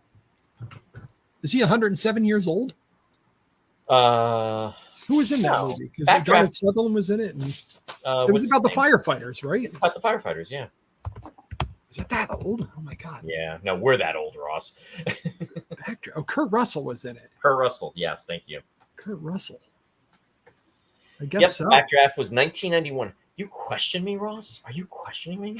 Well, I question you because it really does seem like just yesterday that I saw that movie.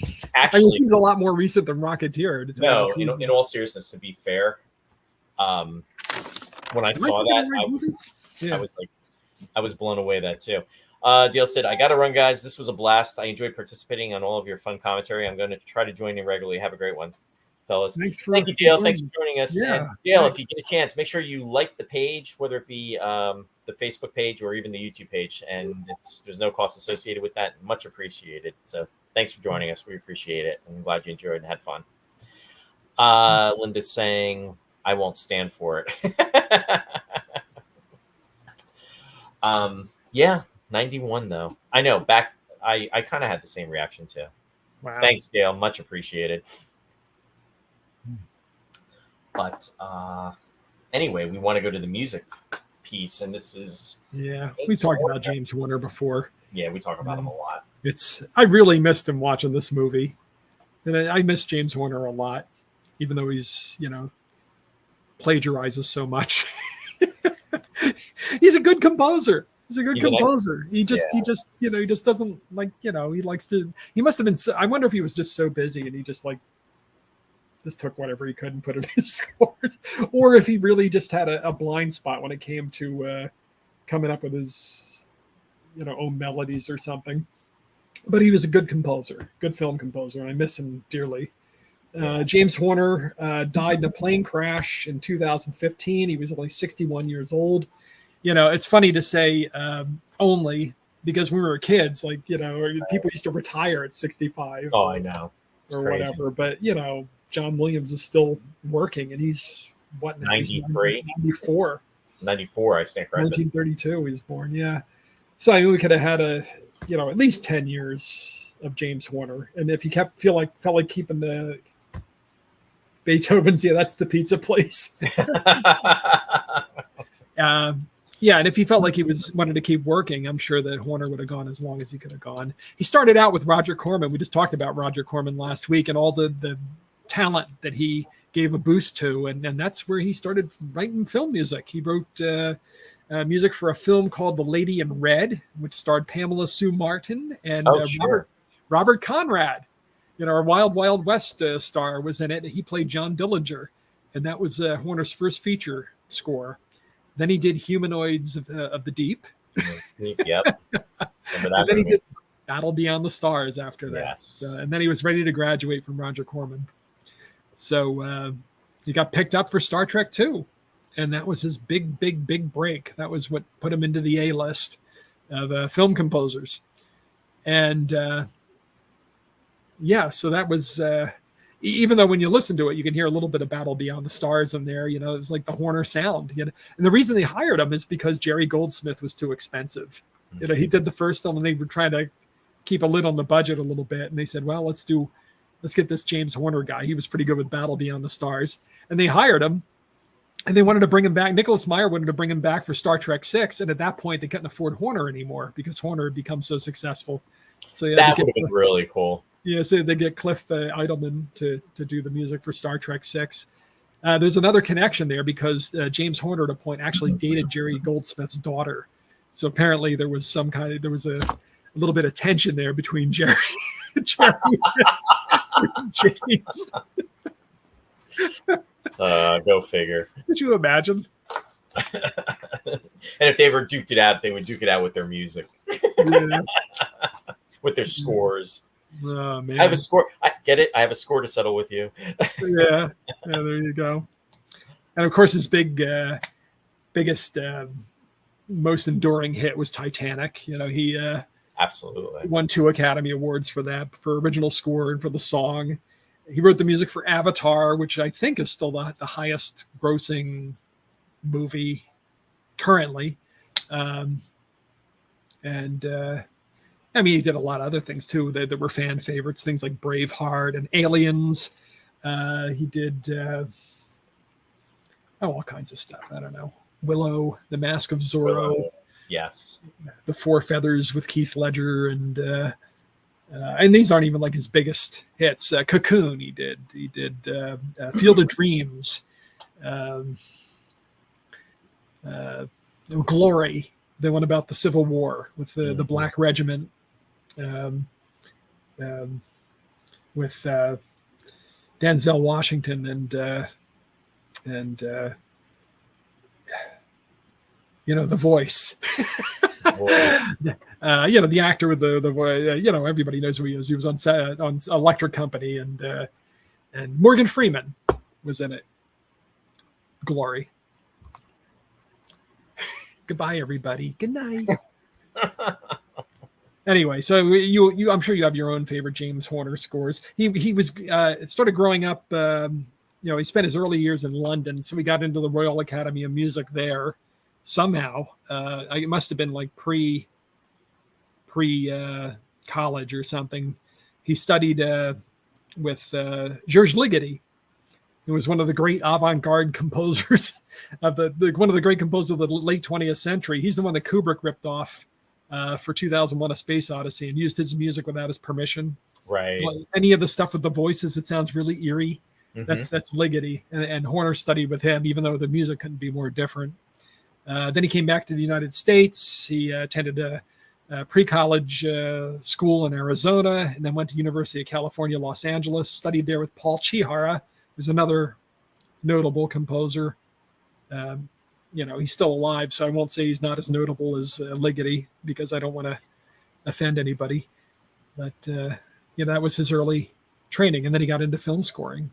So, what age did Horner die? He was relatively 61. young. 61. Oh my God, he was young. Yeah. Because he's one of these guys that just loved flying, like just like the guy in the movie. Right. He was Cliff. Yeah. And Harrison Ford. Yeah, very sad. But you know what? We'll always remember him through his music. We will, and we really need somebody like Horner now, because there is nobody really carrying on that tradition. I mean, we have Michael Giacchino, and I don't know. I guess sometimes Alexander Desplat, but he's not really the big heroic sound, But as far as writing thematic film scores, there aren't very many guys doing that anymore. They're all the Hans Zimmer school, or people that were in garage bands, they're rock bands that pick out stuff on a keyboard and run it through their computer, the Sibelius program, and they can just move stuff around to make it sound good. And, there's no more, trained composers. You know what's really depressing? You're almost reminding me that it's like in regards to film, in regards to music, even in, I don't want to say effects, but even that to a point, it's like everything has come to a stop. I kind of see where every generation says it about the last. You know what I mean? It's just they do, but this time it's correct. This time it's right, Ross? This time it's right, because everything is just too simple. And everybody and nobody has any original ideas. They just keep recycling.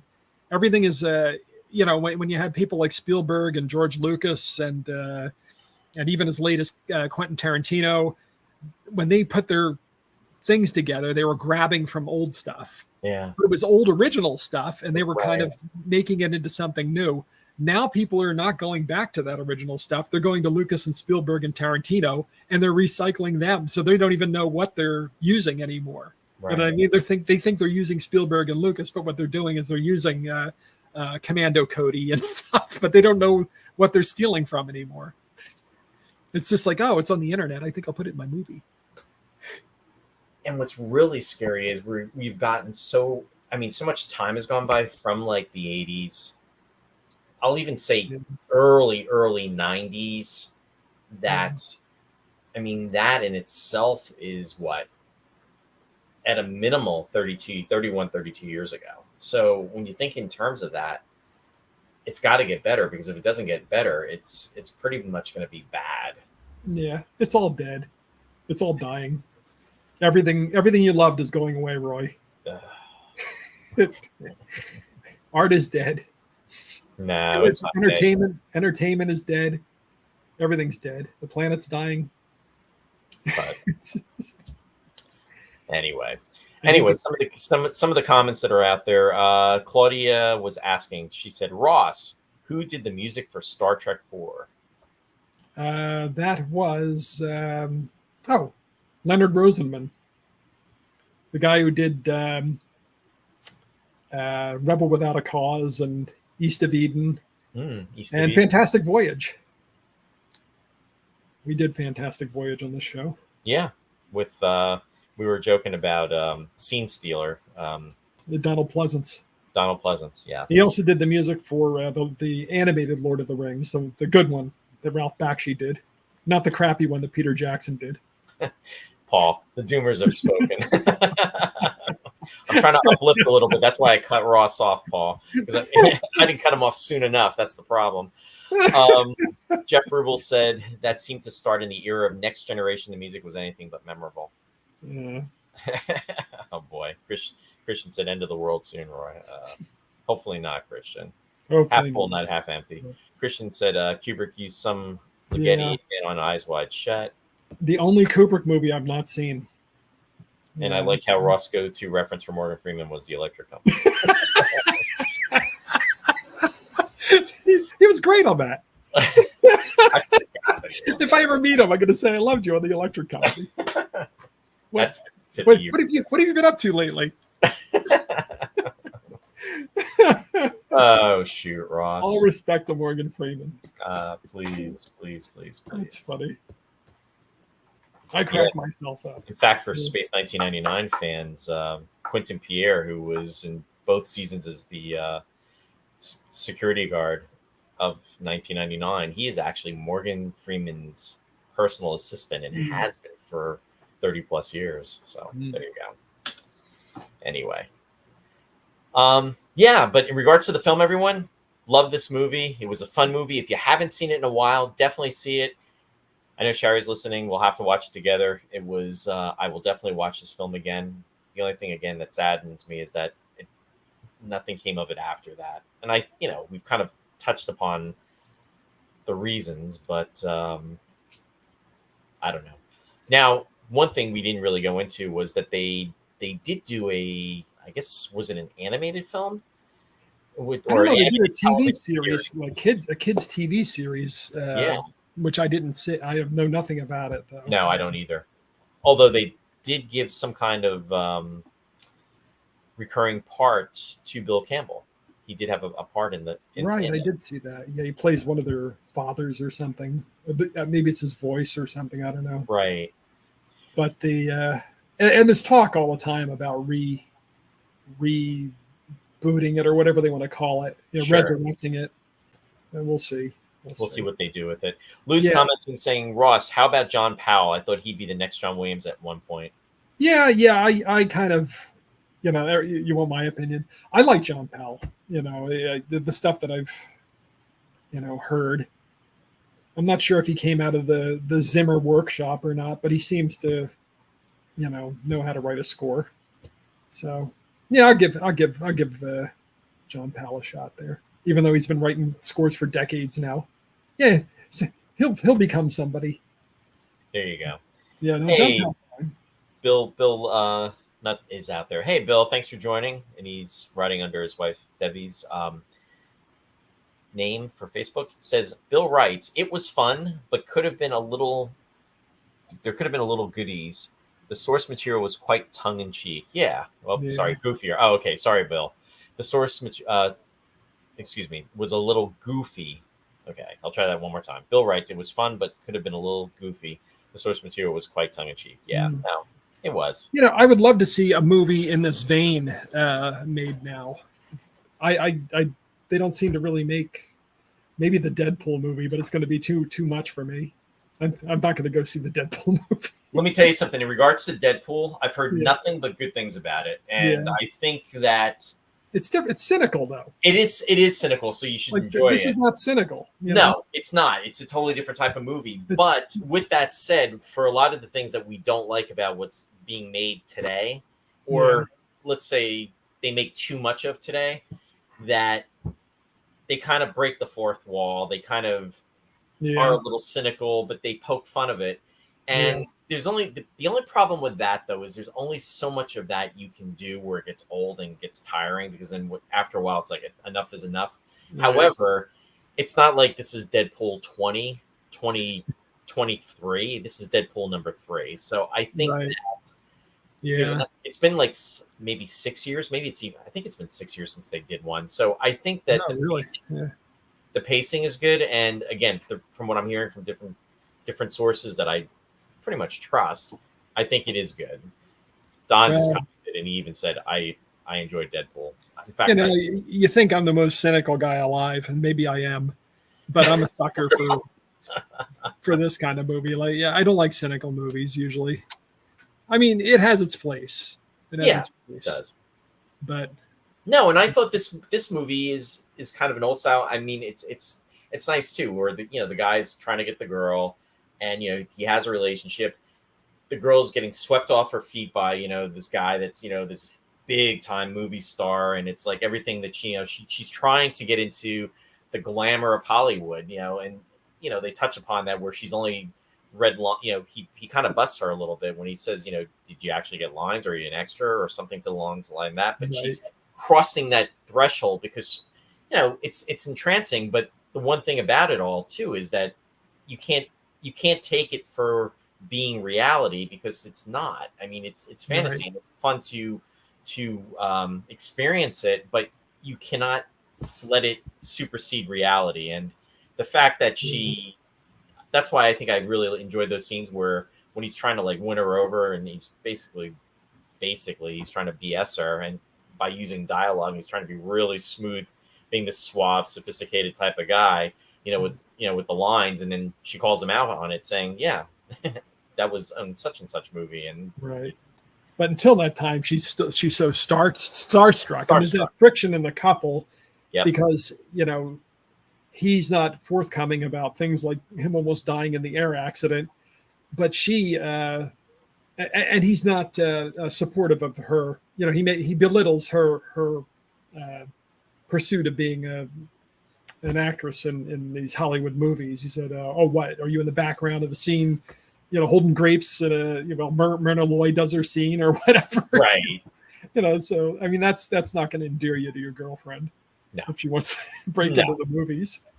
And then the other thing too, I thought was a nice moment was, she leaves and he's just standing there like, and he's just like, duh. And then the one woman says, well, just because she's there, go after her. You know what I mean? It's like, it's, I don't know. It was just like, the Bulldog Cafe, shaped like a bulldog. Apparently that was based on a real structure. It didn't exist. It didn't exist anymore at the time they made the movie, but apparently they rebuilt it kind of. Christian said, Roy and Ross, last night I found and watched a Czech sci-fi film from 1963, I Carry XB1. It was then selected at Cannes Film Festival. Roy, there's many Space 1999 themes in it, even Mentor's Liquid Master Computer. Have you guys ever heard of it? I have not. No, I have not heard of it either. Check it out. Ikari.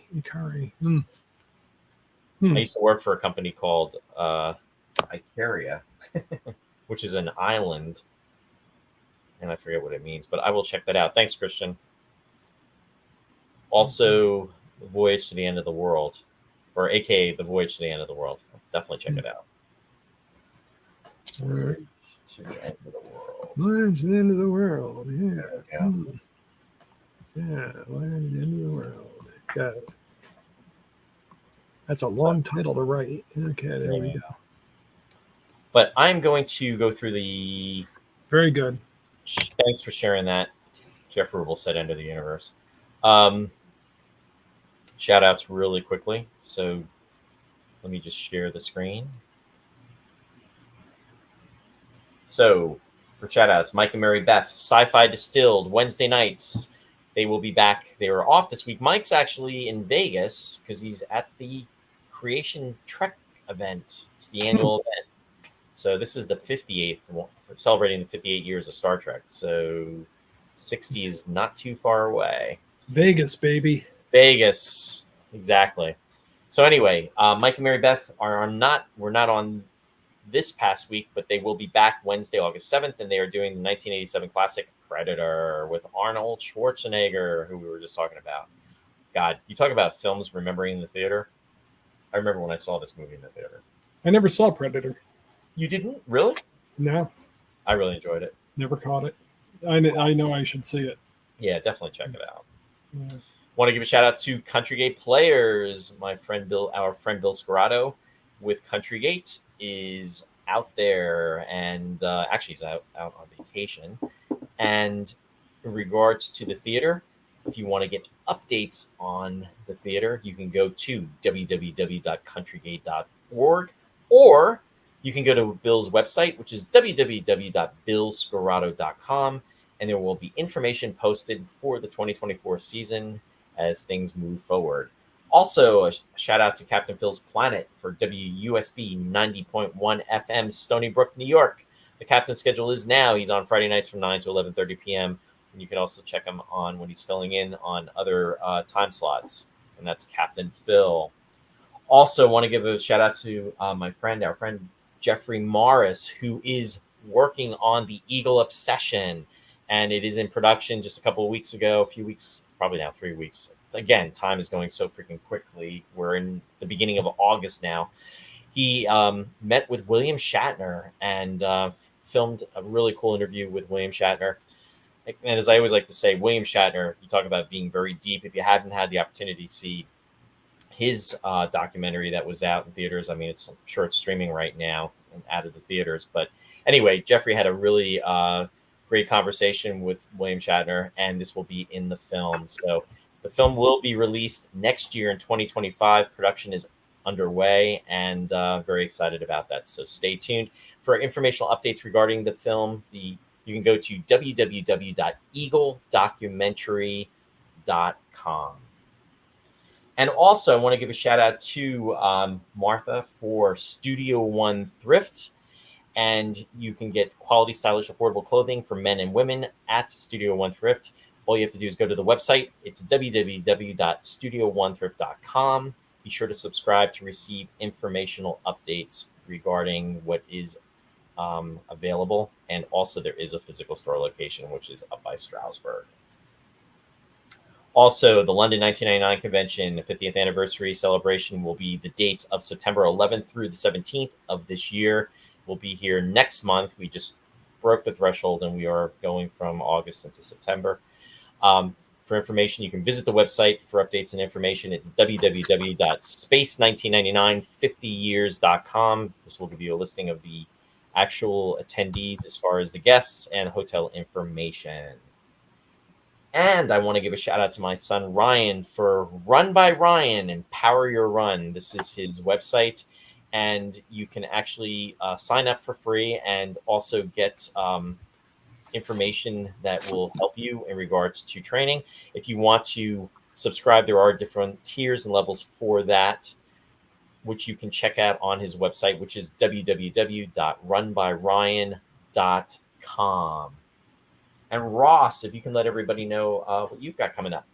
All right, these are my 3 recorded shows. Picture Perfect's the movie music show, and by gum, that's on. I guess it's ended, or it's just ending. What do we have here? We have like 9 minutes or less to catch the end of that. So that's every week I do a movie music show. This week I'm doing Tyrannical Sea Captains. So there's music from Moby Dick and Mutiny on the Bounty and several others. Sweetness and Lights, my light music show. That's Saturday mornings at 11 o'clock Eastern. I had mentioned last week when you asked me what I had planned that I was going to do an insect show. I think I'm going to do that next week. Oh, cool. The insects, the katydids and the crickets. I mean, everybody's into it now. So I'll do that next week, but I did kind of a lazy summer show. So it's all lazy summer music tomorrow morning. The Lost Chord Saturday nights at 7. That's unusual. I neglected classical music. And I don't even remember what I'm doing this week. Doing something. I sent it in earlier this week. What was it? Now who knows? But I just got an email at 7:10 confirming that they did indeed receive my Saturday morning show. So we'll later tomorrow. You can listen to them at the website there at KWAX. Google KWAX. That's the station that's carrying them now. And as it gets closer to the shows, you can check my Facebook page, and I do previews of them there at Classic Ross Amico. So you'll know tomorrow what I'm doing for the Lost Chord, because I can't rightly remember what I submitted. You can tell it's a rerun. I get out of my reruns. I haven't done that one in a while. Yeah, that's all good. And folks can go to kwax.uoregon.edu to listen, to stream it. Yeah, or go to Classic Ross Amico to read about the shows, as they're about to air. So. Gotcha. Yeah. Thanks, Roy. Yep. Thanks, Ross. And for next week, stay tuned, folks, as far as Friday, August 9th. We'll be posting that, and we'll let everybody know what's going to be planned as far as for that's going to be taking place. And then for Sunday, August 11th at 2 p.m. Eastern Daylight Time, Nick Tate will be joining me as my special guest, and he will be talking about the two conventions that are coming up that he's going to be appearing at, which will be the convention in Italy as well as the one in London. So that's what we got for right now. I do pretty much know, I'm pretty sure about Friday, but I just want to just double check and confirm just to make sure everything's set up before I announce. Ross is going to be tied up on Friday, so Ross will not be on the show next Friday. By Betty Page. You're going to be tied up by Betty Page? Yeah. There you go. Randy said, so I'm in Germany in early September. It would be a shame if I had the 3-day layover in London during 1999 event on my return. It's all about timing, right? And Bill said, sorry I missed the first half of the show. I will go back to watch it. Maybe it's good. I would probably still be blathering about the comic book. That's all right. Blathering. It's okay. You say tomato. I say tomato, Ross. You say tomato. I say camaraderie. I knew it. Anyway. The Lost Chord is ballet music written for Serge Diaghilev, who's the impresario of the Ballet Russe. So I remembered. I looked it up. You looked it up. So they're English ballets written for this Russian ballet troupe. Cool. That's cool. So I'm sure that my saying so is going to have everybody rushing to listen to the streaming tomorrow night. You would hope. I don't care. You know what, Ross? I know. As long as the shows are airing, I don't care who listens. Somebody needs to put air conditioning on for Ross. He needs to cool off. Yeah. After we get off here, I'm going to sit in front of the fan. No. Anyway, folks, we really appreciate you being out there and really appreciate you joining us for the last 2 hours. It's been a fun time as always. The support is very much appreciated. And there's going to be some kind of cool stuff. I do have an interview that I'm in the process of editing, just trying to getting it, when I say editing, getting it loaded into the computer. And it's an interview that took place last year. So I'm kind of excited about that. So we'll be showing that probably, I'm hoping, in the next month or so. I definitely want to get it in since there's so much stuff going on. But I hope everybody's doing well. Hope everyone is having a nice summer. It's hard to believe that the summer's kind of winding down. We are in August already, which is kind of crazy in itself. But there's a lot of time yet left to celebrate the heat, right, Ross? We keep pushing. Because the months fly. I know. I know. But yeah, they're not flying fast enough. Oh, and just to get this in, Christian says, thank you both again. And Ross, no worries, no hard feelings about the crow. It's just interesting. There's no way we can like everything the same. I hope I'm just yanking your chain. Just kidding with you, Christian. Yeah, I'm not kidding about not liking the crow, but no. You know more about movies than anybody I know, probably. So I admire your Catholic tastes, your diverse tastes. There you go. Thank you so much, Claudia. Much appreciated. Always happy to see everybody out there. And thank you. Have a good night. So until next time, folks, as we like to say, live long and prosper. Butter tastes like butter, or margarine tastes like butter. Promise. I can't even get that straight tonight. Anyway, live long and prosper. Have a good night, folks, and we'll see you soon. Good night. Thank you.